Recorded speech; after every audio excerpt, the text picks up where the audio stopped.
Good afternoon, you're watching Brighton Broadcaster News. I'm Lisa Hall. Our top stories today. A wall at Lewes Castle has collapsed yesterday, bringing the structural integrity of the historic site into question. Danny Ayala spoke to our local authorities earlier today to find out more. Experts at Lewes Castle have been reassuring residents that after yesterday's 600-ton wall collapse that the castle is still structurally sound. While nobody was hurt, the police have still warned that the building beneath the collapsed wall are still a health and safety risk. We are now scene guarding just to stop general access for the public. We believe, or I believe, from what I've been told, that the houses that the rubble has been laying on at the back of will need to be propped up or have buttresses along the front to just secure those buildings.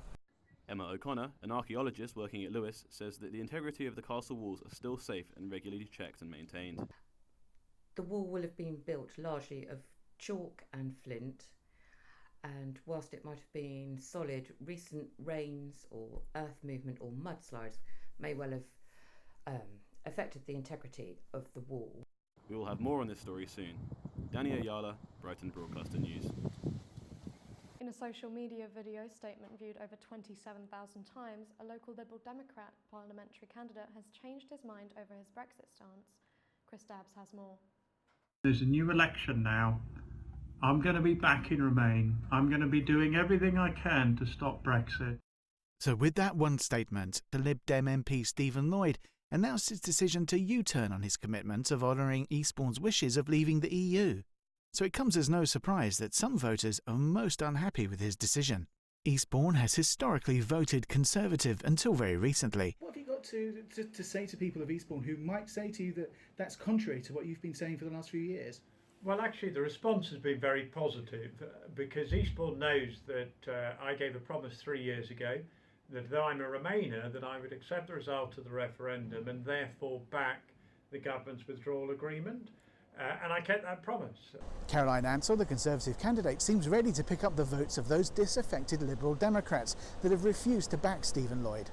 So to suggest that in this election he can now campaign, I think in his own words, full-throatedly for Remain, having committed to deliver Brexit, is absolutely 180 degrees turnabout. But the news that the Brexit Party will be fielding Stephen Gander to fight for Eastbourne could split any Leave votes between the Conservatives and the Brexit Party, and could allow Stephen Lloyd to keep his seat and continue to campaign to scrap Brexit altogether. Labour's Jake Lambert has not been available to comment. For a list of all the candidates standing in Eastbourne, please see our website. I'm Chris Dabbs, Brighton Broadcaster News. 45% of young people have reported feeling depressed after being bullied, according to a new report from Brighton-based charity Ditch the Label. Support workers from Brighton Students' Union spoke to BBN earlier to discuss how bullying can impact a student's life. We see cases where students find they are not studying as well as they otherwise would. Exactly as Rob says, that students will think about leaving because it is so overwhelming for them to have that kind of behaviour exhibited towards them. It impacts them greatly in terms of obviously their mental health as well as their studying. Calling for the Pavilion Gardens to be locked at night in a bid to tackle crime in the area. Since August, there have been 16 serious incidents recorded in the gardens, ranging from vandalism, theft and sexual assault. Our crime correspondent, Tom Palmer, has more.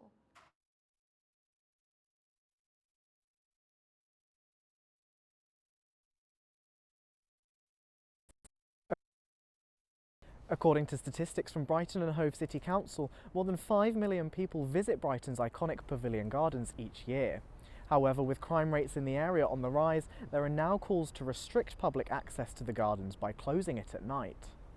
Over the past 3 months, there have been more than 15 reported incidents of criminal behaviour, and residents are claiming that closing the park at night would help make Brighton a safer place. In 2018, there were more than 20,000 cases of antisocial or criminal behaviour reported here in the Pavilion Gardens. Now, a spokesperson for Brighton and Hove City Council has said the Pavilion Estate project is underway and aims to make the gardens safer.